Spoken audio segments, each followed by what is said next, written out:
Hello friends, welcome to SSC coaching point. आज की इस वीडियो में बात करते हैं हम एवरेज यानी औसत की।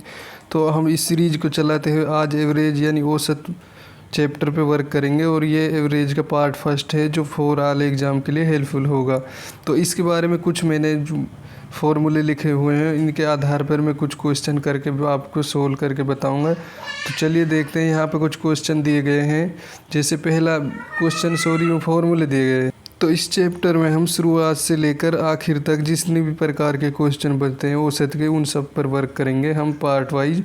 तो यहाँ पे देखते हैं हमारे पास कुछ फॉर्मूले हैं। जैसे यहाँ पे दिया गया है हमें औसत निकालना है, तो राशियों का योग करके यानी राशियों का योग और राशियों की संख्या बटे में राशियों की संख्या कर देंगे तो हमारे पास औसत आ जाएगा।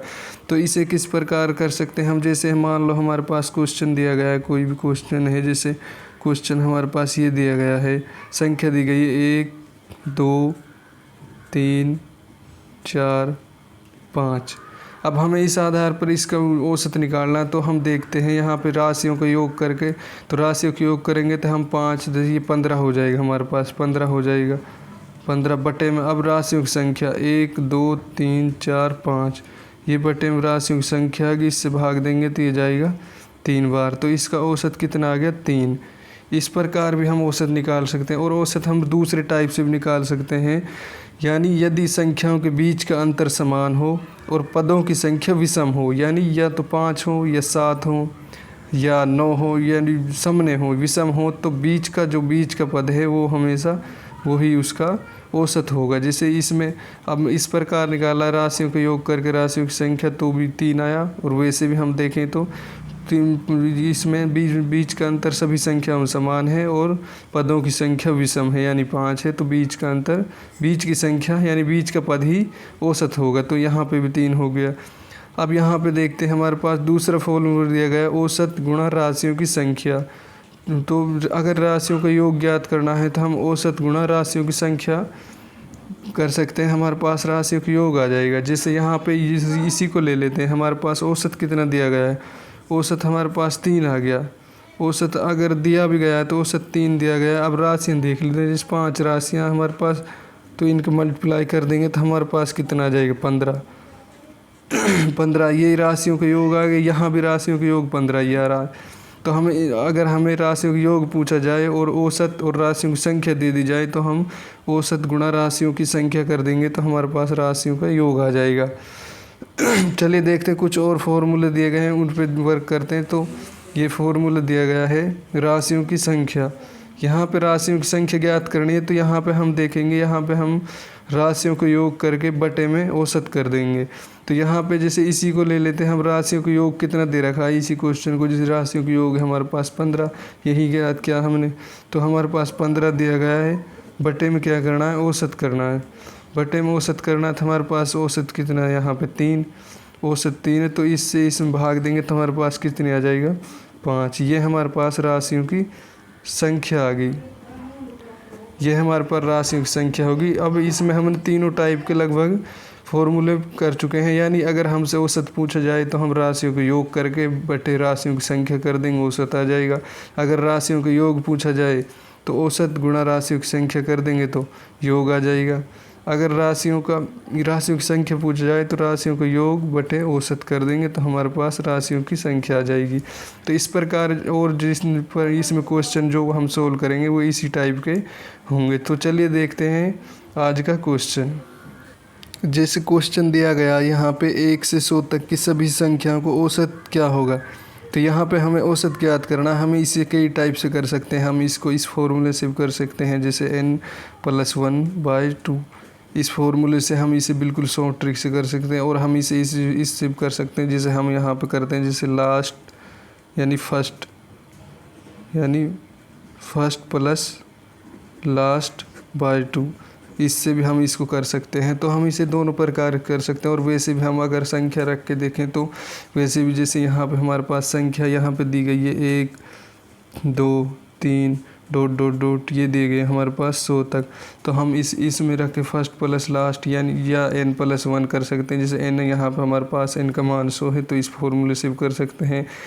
तो यहाँ पे हम कई टाइप से इस क्वेश्चनों को कर सकते हैं। और हम उस तरह भी कर सकते हैं, जैसे हमारे पास कोई और संख्या दी गई, यानी और वो संख्या है हमारे पास, पदों की संख्या सम दी गई है और हमारे पास संख्याओं के बीच का अंतर समान है। पदों की संख्या सम है तो बीच की दो संख्याओं को जोड़ करके 2 से भाग देते हैं, हमारे पास तो आंसर आ जाता है। तो हम इस क्वेश्चन को सोल्व करते हैं। हमारे पास फर्स्ट प्लस लास्ट से या इससे, तो दोनों सेम ही हैं। हम यहाँ पर करेंगे जैसे हमारे पास दे रखा है फर्स्ट 1 प्लस 100 ये बटे में 2, हमारे पास यहाँ आ गया 101 बटे 2। तो इससे हम इसमें भाग देंगे तो कितना आ जाएगा हमारे पास 50.5। तो यही हमारा आंसर हो गया इस क्वेश्चन का। तो 1 से 100 तक की सभी संख्याओं को औसत 50.5 होगा। तो इस प्रकार ऑप्शन हमारा इसमें बी मैच कर रहा है। चलिए देखते हैं, ये क्वेश्चन दिया गया है 1 से 50 तक की सभी संख्याओं को औसत, ये भी सेम उसी टाइप क्वेश्चन है सेम। तो यहाँ पे हम देखेंगे इस फॉर्मूले में रख कर करेंगे तो n का मान कितना है यहाँ पे 50, n का मान 50 है तो 50 प्लस 1 बटे में 2। तो यहाँ पे हमारे पास कितना आ गया 51 बटे 2। तो इससे इसमें भाग देंगे तो कितना आ जाएगा हमारे पास 25.5। तो यही इसका आंसर आ गया और ऑप्शन इसमें हमारा बी मैच कर रहा है। उम्मीद करूँगा ये आपको अच्छी तरह समझ में आ गया होगा। आप इसे इस फॉर्मूले में रख कर भी कर सकते हैं, इसमें भी रख कर सकते हैं। चलिए देखते हैं आज के नेक्स्ट क्वेश्चन। क्वेश्चन नंबर 3 दिया गया है 9 के प्रथम 7 गुणजों का औसत क्या होगा। यानी 9 के प्रथम 7 गुणज, 9 के 7 प्रथम गुणज कौन सा, यानी एक 9 है 18 27 ऐसी डॉट डॉट 9 70 63 ये लास्ट का यानी 7वां गुणज हो गया। तो अब पूछा गया है 9 के प्रथम 7 गुणजों का औसत क्या होगा। तो यहाँ पे हम देखेंगे, यहाँ पे उस फर्स्ट प्लस लास्ट से भी कर सकते हैं या हम टोटल लिख के इनके पदों को, टोटल पदों को लिख कर भी बीच वाले को देख लेते हैं। तो हमारा 9 दूनी 18 9 23 27 9 चौक ये चौक 36 आ गए यहाँ पे हमारे पास और टोटल पद 7 हो रहे हैं। तो हम सीधा इसी को आंसर मान लेते हैं यहाँ पे, यानी 3 इधर बच रहे हैं 3 इधर बच रहे हैं, तो हमारा आंसर सीधा हो गया। तो हम इसे उसमें भी रख के कर सकते हैं फर्स्ट प्लस लास्ट में। फर्स्ट प्लस लास्ट में रख के करेंगे तो हमारे पास यहाँ पर आ जाएगा 9 प्लस 63/2। तो यहाँ पे हमारे पास कितना होगा 72 बटे 2 और इससे इसमें भाग देंगे तो हमारे पास आंसर आ जाएगा 36।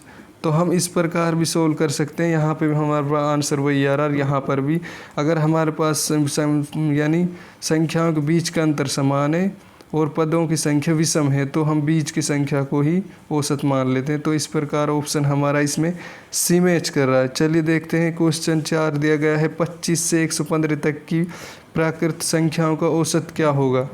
तो यहाँ पे हमारे पास 25 से लेकर 115 तक की संख्याओं को औसत पूछा गया है। तो हम उसी प्रकार करेंगे। यहाँ पे हमारे पास दिया गया है 25 प्लस 115 बटे 2।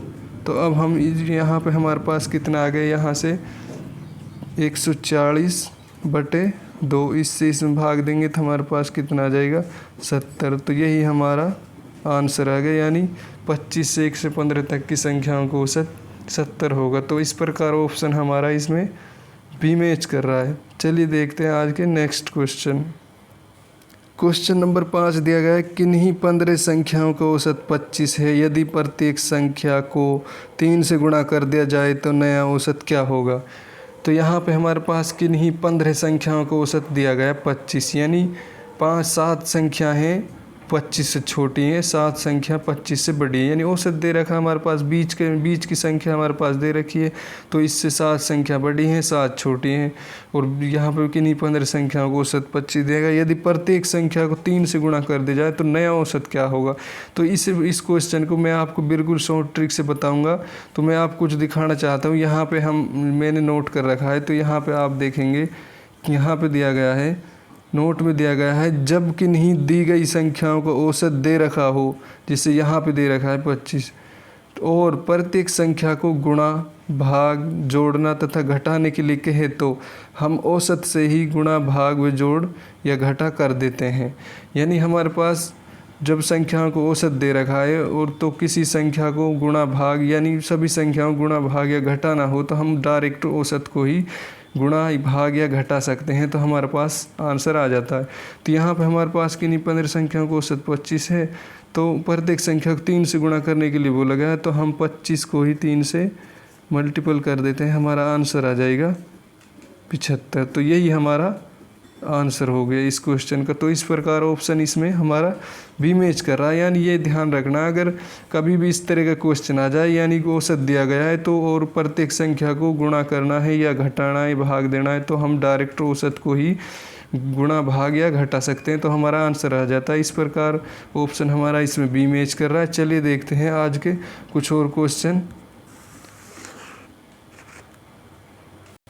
क्वेश्चन दिया गया है, किन्हीं दी गई संख्याओं को औसत 72 है, यदि प्रत्येक संख्या को 9 से भाग कर दिया जाए तो औसत क्या होगा। पिछले वाले क्वेश्चन में गुणा करना था, यहाँ पे भाग करना है, तो सेम उसी प्रकार क्वेश्चन है। आप इसे देखकर भी सोल्व करते हैं, सेकंडों में कर सकते हैं। तो यहाँ पे हमारे पास दे रखा है औसत और 9 से भाग करना, तो हम डायरेक्ट औसत को ही भाग कर देते हैं। यहाँ पे हम इसे 9 से भाग करना है, यहाँ पे हम इसको भाग देंगे तो हमारे पास 9 8 72, तो हमारे पास नया औसत कितना होगा, 8 होगा। ये हमारे पास इसका आंसर होगा, या नया औसत 8 होगा। उम्मीद करूँगा ये कोशिश आपको अच्छी लगी। अगर अच्छी लगी तो वीडियो को लाइक शेयर व चैनल को सब्सक्राइब जरूर करें। वीडियो को देखने के लिए धन्यवाद।